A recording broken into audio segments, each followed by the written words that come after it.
Okay चलिए, तो last हमने स्टार्ट किया था वैलेंस बॉन्ड थ्योरी कि valence bond theory directional properties को बताती है, ज्योमेट्री भी एक्सप्लेन करती है, पैरामैग्नेटिक और डायमैग्नेटिक जो है मैग्नेटिज्म को भी वो एक्सप्लेन करती है।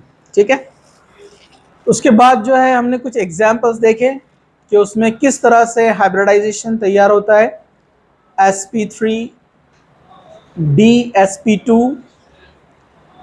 d2sp3 एंड sp3d2, ये 4 एग्जांपल्स हुए थे। अब हम आगे बढ़ते हैं मैग्नेटिक प्रॉपर्टी की तरफ। मैग्नेटिक प्रॉपर्टी, हालांकि इसमें पूरा क्लियर नहीं होगा, इसके बाद जो थ्योरी आएंगी क्रिस्टल फील्ड थ्योरी CFT, वो और डिटेल में एक्सप्लेन करने वाली है उसको। ठीक है, तो क्रिस्टल फील्ड थ्योरी में अपने को एक्चुअल पिक्चर सामने आएगा, लेकिन यहाँ पर बहुत सारे एजम्पशन के ऊपर जो इसका ड्रॉबैक भी रहेगा। इसका ड्रॉबैक है कि there are number of assumption कि ऐसा है ऐसा है ऐसा है, लर्न करना है मतलब, लेकिन उसका एक्सप्लेनेशन अपने को CFT देती है जो अपन इसके बाद पढ़ेंगे। तो अभी तो हम फिलहाल इसको वैलेंस बॉन्ड थ्योरी के हिसाब से जाते हैं मैग्नेटिक प्रॉपर्टीज को। तो अपने को पता है जहाँ सिंगल इलेक्ट्रॉन होते हैं वो पैरामैग्नेटिक होता है, और जहाँ पेयर्ड इलेक्ट्रॉन होते हैं वो डायमैग्नेटिक होता है। तो जैसे फॉर एग्जांपल अगर हम टाइटेनियम लेते हैं, टाइटेनियम +3 स्टेट में अगर एक कॉम्प्लेक्स हम लेते हैं, या क्रोमियम लेते हैं +3 स्टेट में, ओके, या हम लेते हैं Mn+3 स्टेट में, तो ये यूजुअली अपने को पैरामैग्नेटिज्म शो करते हैं। इसका रीजन ऐसा है कि आप देखेंगे यहाँ पर अपने को डी में इलेक्ट्रॉन कितने मिलते हैं। टाइटेनियम कितना होता है 22 एटॉमिक नंबर, 23, 24, 20 इज स्टीव, अच्छा वेनेडियम वाला है ना, पहले वेनेडियम वाला ले लेते हैं, स्टीव क्रामन। ओके, तो 22, 23, 24।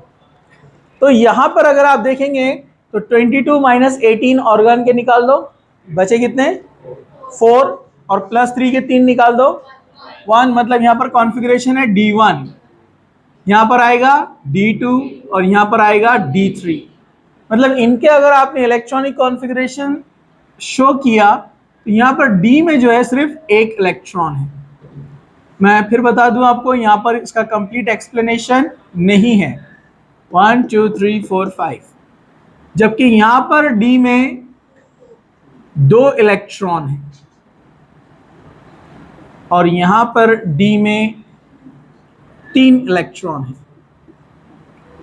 ओके,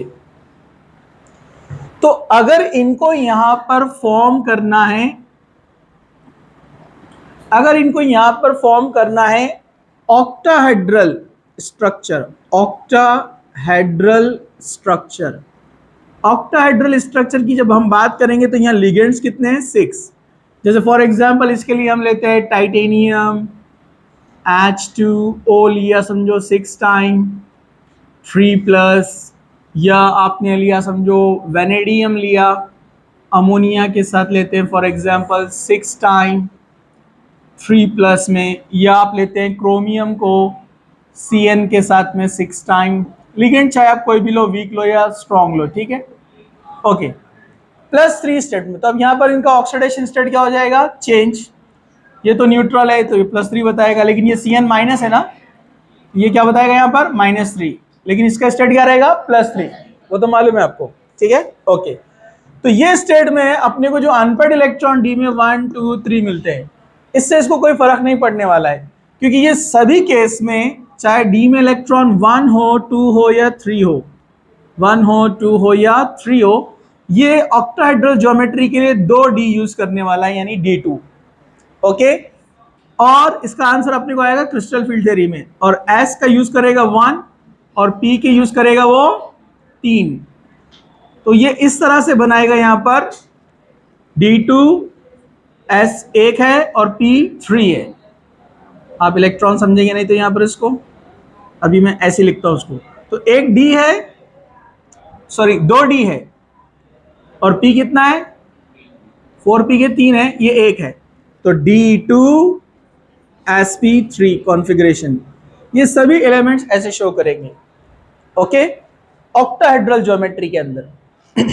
ये ऐसे क्यों होता है कि ये दो ही यूज कर रहा है, ये यूज नहीं किया है इसने, ये हम देखेंगे आगे, ओके। तो यहां पर अपने को पैरामैग्नेटिज्म नेचर मिलता है, ठीक है। एक्चुअली ये डी ऑर्बिटल में स्प्लिटिंग होती है, अपने डी ब्लॉक में देखे थे कलर के कंसेप्ट में, आगे और आएगा डिटेल में, ठीक है। तो यहां पर ये D2sp3 रहेगा and all will be paramagnetic, paramagnetic in nature, ये पैरामैग्नेटिक रहेंगे D1 D2 D3। D4 के केस में अगर हम जाते हैं शिव क्रमन +3 स्टेट में, कितना है 25, 25 में से 18 गया 7, 7 में +3 स्टेट मतलब 4, मतलब ये कौन है D4। D4 मतलब D के पास इलेक्ट्रॉन कितने हैं इसके 1 2 3 4 और ये एम्प्टी, समझा आपको। अब यहां पर दो आपको एग्जांपल याद रखना है, जैसे एक लेंगे हम स्ट्रॉन्ग फील्ड के, इसने बताया नहीं strong field ligand weak field ligand, अपन समझने के लिए उसको देख रहे हैं यहां पर। इसके ड्रॉबैक में भी आएगा कि this theory does not explain about strong field ligand and week field ligand, okay. तो जैसे फॉर एग्जांपल इसी कॉन्फ़िगरेशन को लेकर मैं यहां पर एक लेता हूं Mn जो कि +3 स्टेट में एक स्ट्रॉन्ग लिगेंड ले लेते हैं यहां पर Cn 6 टाइम, एक Cn पर 1 माइनस, 6 Cn पर 6 माइनस और ये +3 3 माइनस, राइट, ओके। तो इसका अगर हम यहां पर बनाएंगे इलेक्ट्रॉनिक कॉन्फ़िगरेशन, तो क्योंकि स्ट्रॉन्ग फील्ड लिगेंड है पेयरिंग करता है, तो पेयरिंग में आप देखेंगे सिर्फ ये वाला जा रहा है इधर, ओके, ये एज इट इज ही रहने वाला है। ऐसा क्यों अभी शॉर्ट में बता देता हूं, लेकिन आंसर कहां आएगा CFT में, क्रिस्टल फील्ड थ्योरी में। एक्चुअली ये 3 लोअर एनर्जी में होते हैं और ये 2 अपर होते हैं हाई एनर्जी में, इसको बोलते हैं T2G और इसको बोलते हैं EG। तो ऊपर से इलेक्ट्रॉन नीचे आ सकता है, लेकिन ये तो आजू बाजू यही सेम एनर्जीज में ना, तो उनका शिफ्टिंग होकर कोई फायदा नहीं है, समझेगा आपको। जब स्ट्रॉन्ग फील्ड लिगेंड आता है तो पेयरिंग होती है, लेकिन पेयरिंग कैसे होती है, हाइयर वाले लोअर में आके बैठ सकते हैं, लेकिन ये 2 तो ऑलरेडी लोअर में है ना, तो 3 लोअर में होते हैं और 2 हाइयर में, तो हाइयर वाला एक ही आएगा यहाँ पर, तो यहाँ पेयरिंग हो गई 1 2 3 4। अब डी ऑर्बिटल अगेन कितने मिल गए अपने को, डी ऑर्बिटल खाली कितने मिले 2 मिले ना, और फिर कौन है 4s, उसके बाद कौन है 4p, तो D2sp3, मतलब इसको भी बनाएंगे अपन D2sp3। तो अब यहां पर आकर बैठेंगे ये Cn वाले लिगेंड, ये तो आपको समझ में आ गया है, मैं थोड़ा स्पीड में लिख रहा हूं, शॉर्ट में चलेगा ना, ऐसे समझ जाएंगे आप। 1 2 3 4 5 6 Cn Cn Cn Cn Cn Cn, okay. चलिए यहां पर तो अगेन 2 इलेक्ट्रॉन अभी बाकी है इसके पास, पैरामैग्नेटिज्म शो करेगा, ये करेगा नो डाउट, इनके कंपैरिजन में लेस रहेगा, लेकिन but it is paramagnetic, paramagnetic in nature, okay. अब हम इसके साथ लेते हैं यहां पर week field ligand, weak field ligand लेते हैं Mn के साथ में, जैसे F6 Mn F6 3 माइनस, एक F का 1 माइनस, राइट, तो 6 के 6 माइनस +3 -3 आंसर, ओके। कॉन्फ़िगरेशन पहला वाला तो यही रहेगा सेम, 1 2 3 4, याद है ना आपको, अभी जो हमने काउंट किया वही सेम 4। वीक फील्ड लिगेंड है तो यहां पर कोई पेयरिंग नहीं होने वाली है, मतलब इसको D का 1 ही मिलने वाला है, अरे बराबर है कि नहीं है, D का 1 ही मिलेगा, पॉसिबिलिटी क्या है, D का ओनली 1, और ये 1 मिलता है, और आगे की क्या मिलेंगे उसको 4s 4p और उसके बाद D में चला जाएगा, मतलब अगेन अनपेड इलेक्ट्रॉन ज्यादा है, तो ये तो नो डाउट जब भी वीक फील्ड लिगेंड आएगा तो क्या रहने वाला है, हमेशा पैरामैग्नेटिक। ये एक्सेप्शनल था, कि स्ट्रॉन्ग फील्ड रहने के बाद भी ये पैरामैग्नेटिक है, इसका एक्सप्लेनेशन इसके पास नहीं है, CFT में आएगा। समझा आपको? तो इसमें यही इसका ड्रॉबैक है, we have to learn the number of assumption, जितने एजम्पशन है वो आपको लर्न करना है। ठीक है, चलो Mn के बाद कौन है? फे कौन? आयरन, Fe+3 स्टेट में 26 है। ओके, 26 माइनस 18, 8 में से +3 मतलब और 3 निकालना है, तो इसका कॉन्फ़िगरेशन क्या है? 3d5 मतलब इसके पास इलेक्ट्रॉन है ऐसे, हाफ फील्ड 1 2 3 4 और ये 5, और 4s क्या है? खाली, और 4p भी खाली। Okay, getting? चलो, अब इसके पास 5 अनपेयर्ड इलेक्ट्रॉन है। अब डिपेंड करेगा किसके साथ बॉन्डिंग कर रहा है। यहां पर अगर आपने लिया Fe3+ के साथ में एक strong field ligand H2O 6 time, okay, Cn ले लेते हैं, Cn strong field ligand. Okay, क्या आएगा? -3, ओके, -3 आएगा। ओके, पेयरिंग करेगा, ये वाला जाएगा इधर, ये वाला जाएगा इधर, तब भी एक बच रहा है ना? अरे बोलो ना। ओके, तो एक्सेप्शन 1 2 3 4 5 6, हाँ 5 आ गए। अगेन क्या बचा? 2 है ना डी ऑर्बिटल, D2 4s और 4p के 3, तो क्या बनाएगा ये? D2sp3। स्ट्रॉन्ग फील्ड लिगेंड आया, लेकिन ये पैरामैग्नेटिज्म शो करेगा बिकॉज ऑफ अनपेयर्ड इलेक्ट्रॉन। समझा? ओके, इसलिए आपको ध्यान रखना है, यहां तक पैरामैग्नेटिक आ रहे हैं। चलो नेक्स्ट आगे बढ़ते हैं। इसके साथ अगर आपने वीक फील्ड लिगेंड लिया तो सब सिंगल ही रहने वाले हैं। अगर हम वीक फील्ड लिगेंड लेते हैं FeCl6 3-, राइट, इधर देखो 3-, अनपेयर्ड इलेक्ट्रॉन 1 2 3 4 5, कोई पेयरिंग होगा? नहीं होगा। ये तो अपन क्रिस्टल फील्ड थ्योरी की देन है, जिससे अपन पहचान रहे होगा नहीं होगा, वरना वैलेंस बॉन्ड थ्योरी तो बोलता है ये ऐसा, D1 वाला ऐसा, D2 वाला ऐसा, D3 वाला। समझा? ये इसने नहीं एक्सप्लेन किया, अपन जो आसानी से समझ जा रहे हो CFT का मैं पहले बता दिया आपको। ठीक है, ओके। अब इसके पास है 4s, 4p के 3, और आगे क्या आएंगे? 4d के 2। समझा? तो एक s आएगा, 3p आएंगे और D2, तो ये बनाएगा sp3d2। समझा आपको? तो वो उसको क्या बोलता है? Inner and outer. Valence bond theory क्या बोलता है? Inner and outer. वो बोलता है जो इनर वाले हैं मतलब दे आर मोर डायमैग्नेटिक। समझा आपको? पैरामैग्नेटिज्म श्योर कम रहेगा ना। अरे भाई, इधर अगर अपन ने Cn बनाए तो Cn कैसे आएगा? यहां पर ऐसे आएगा ना, Cn नहीं, सॉरी Cl, ये Cl, अरे Cl कैसे आ गया ऊपर? Cl Cl Cl Cl Cl, अरे आ गई क्या? कहां पर आए? sp3d2, तो नंबर ऑफ अनपेयर्ड इलेक्ट्रॉन ज्यादा है ना, तो क्या रहेगा? तो आप बोलेंगे ना FeCl6 is more paramagnetic then FeCN6। समझा आपको? तो ये जनाब बोलते हैं, सिर्फ आप याद रखो एक्सेप्शन, स्ट्रॉन्ग और वीक फील्ड का कोई यहां पर कंसेप्ट नहीं है। समझ में आया?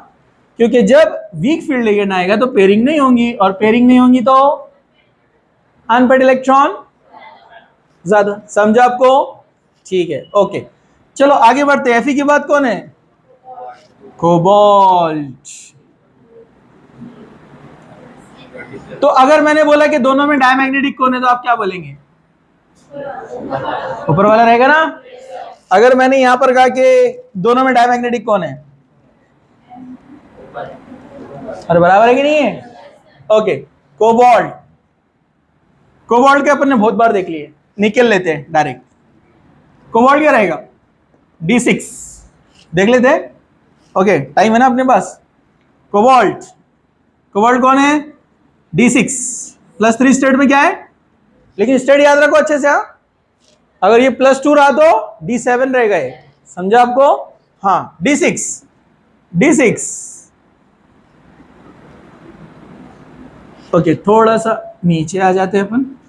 D6, 1 2 3 4 5 और ये 6, बरोबर। D6 रहेगा ऐसे। कोबाल्ट कितना रहता है? 27, 27 - 18 9, 9 में से +3 स्टेट मतलब 3 निकाल दो, 6, तो बराबर आ गए 6। आगे कौन है? 4s खाली, 4p खाली। ओके, अब यहां पर बोलिए आप, अगर स्ट्रॉन्ग फील्ड लिगेंड आता है तो ये भागेगा इधर, ये भागेगा इधर। क्या ये बात दुरुस्त है? जैसे हम लेते हैं कोबाल्ट विथ Cn 6 टाइम 3 तो क्या बन जाएगा? 1 2 3 4 5 6, 2 खाली, मतलब क्या बनाने वाला है? D2 sp3। तो आपको फटाफट आना चाहिए। Okay, Cn Cn Cn Cn Cn Cn, draw नहीं करता हूं मैं, समझ जाओ आप लोग। Diamagnetic, fully diamagnetic. कौन है ये? एक भी अनपेयर्ड नहीं है, तो D6 वाले कॉन्फ़िगरेशन फुल्ली होते हैं डायमैग्नेटिक। तो ये मैग्नेटिज्म d ऑर्बिटल के अनपेयर्ड इलेक्ट्रॉन के हिसाब से एक्सप्लेन कर रहा, समझा आपको? ठीक है, चलो आगे बढ़ते हैं। निकेल, निकेल +3 स्टेट में ओके, कितना होता है? 28, 28 - 18 10, 10 मतलब +3 मतलब 3 लॉस, 7। ये कौन है? D7, D7, D7 मतलब क्या है? यहां पर D में 7 इलेक्ट्रॉन, 1 2 3 4, छोटा हो गया बेचारा। हाँ, 5 6 7। अनपेयर्ड इलेक्ट्रॉन कितने? 3 है। क्या ये बात दुरुस्त है? हाँ, तो इसमें पेयरिंग हो सकती है। स्ट्रॉन्ग फील्ड लिगेंड आया तो इधर, बोलो ना। हाँ, ये एक्सेप्शनल केस है। एक्सेप्शनल केस ये कि ये इलेक्ट्रॉन शिफ्ट होकर इधर तो आ जाएगा अगर हम स्ट्रॉन्ग फील्ड लिगेंड लेते हैं, जैसे NiCN 6 टाइम 3 D7 ही है, लेकिन ये आ गया इधर, तो 1 2 3 4 5 6 है ना। 7 वाला जो इलेक्ट्रॉन है वो लास्ट में शो किया जाता है आगे के d ऑर्बिटल में। एक सिंगल इलेक्ट्रॉन आया तो ये एक्सेप्शनल है, ऐसे यहां पर आगे आएगा आंसर। दिख रहा है? नहीं दिख रहा है? ये दिख रहा है? तोबा, बोलने का ना पहले। बहुत ही अफसोस की बात है। Cameraman change. अभी ठीक है? ओके, नहीं है? और करीब लाओ इसको। अब ठीक है? ओके, चलो ये भी बनाएगा D2 sp3 p3 s1 D2 D2 sp3 exceptional, याद रखो इसको। लेकिन इसमें पैरामैग्नेटिज्म रहेगा क्योंकि एक D का सिंगल इलेक्ट्रॉन है, समझा आपको? चलो अब यहां पर आप लेते हैं वीक फील्ड लिगेंड NiF6 3 उसमें तो सेम ऐसे रहेगा ना, 1 2 3, तो sp3 D2 बनाएगा ना।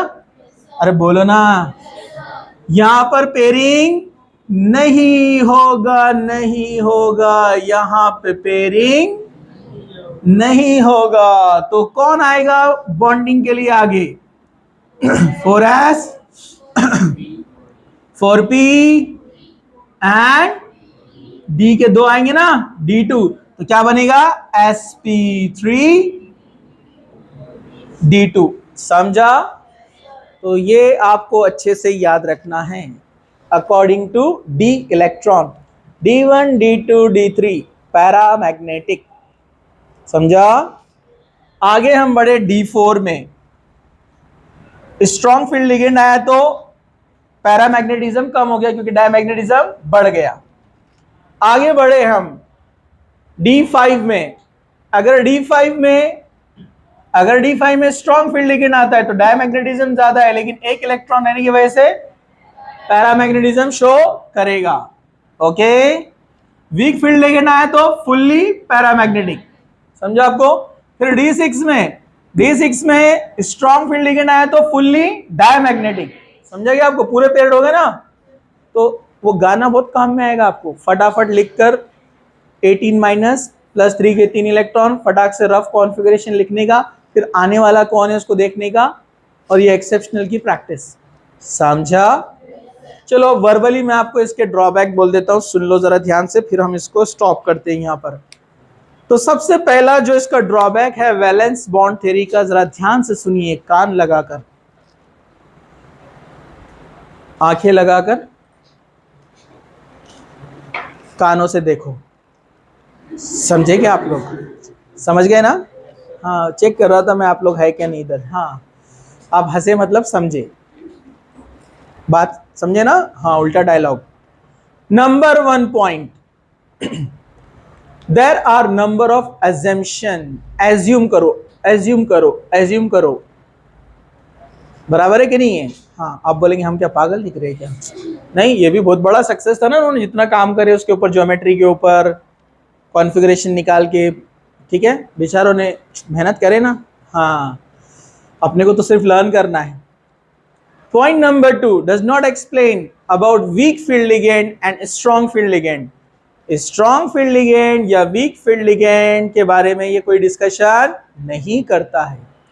पॉइंट नंबर 3, पेयरिंग एंड अनपेयरिंग, यानी कहां पर पेयरिंग होगी, कहां पर पेयरिंग नहीं होगी इलेक्ट्रॉन की, ये भी एक्सप्लेन नहीं करता है वैलेंस बॉन्ड थ्योरी, समझा आपको।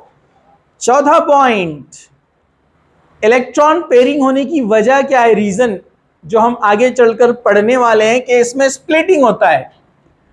ये 2 ऑर्बिटल ऊपर जाते हैं, इनको Eg कहते हैं, ये नीचे आते हैं, इनको बोलते हैं T2G, लेकिन ये ज्योमेट्री के हिसाब से चेंज होता है। एक कुछ ज्योमेट्री में T2G ऊपर और Eg नीचे, तो शॉर्ट में याद रखो, ऑक्टाहेड्रल में Eg ऊपर होता है, T2G नीचे रहता है। ये ज्यादा एग्जाम्पल है इसलिए याद भी रहेगा। लेकिन टेट्राहेड्रल लिया तो T2G ऊपर और Eg नीचे, ये दोनों नीचे आ जाएंगे। एनर्जी कम होता है, मतलब नीचे मतलब एनर्जी कम, ये एक्सप्लेन भी नहीं किया है। पॉइंट नंबर 5, इनर पेयर और आउटर पेयर के अकॉर्डिंगली उसने बता दिया कि कौन रहेगा D2 sp3 and sp3 D2।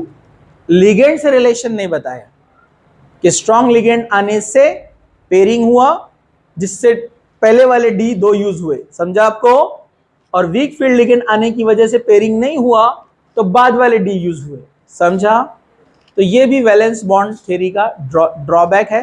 फिर क्वांटिटेटिव रिलेशन नहीं बताता ये मैग्नेटिक फील्ड का, क्वांटिटेटिव रिलेशन, किसका मैग्नेटिज्म कितना रहेगा, क्वांटिटेटिव रिलेशन भी ये एक्सप्लेन नहीं करता है। तो these are the drawbacks of valence bond theory, जिसको पूरा करने के लिए अब आएगा crystal field theory, CFT। Okay, right.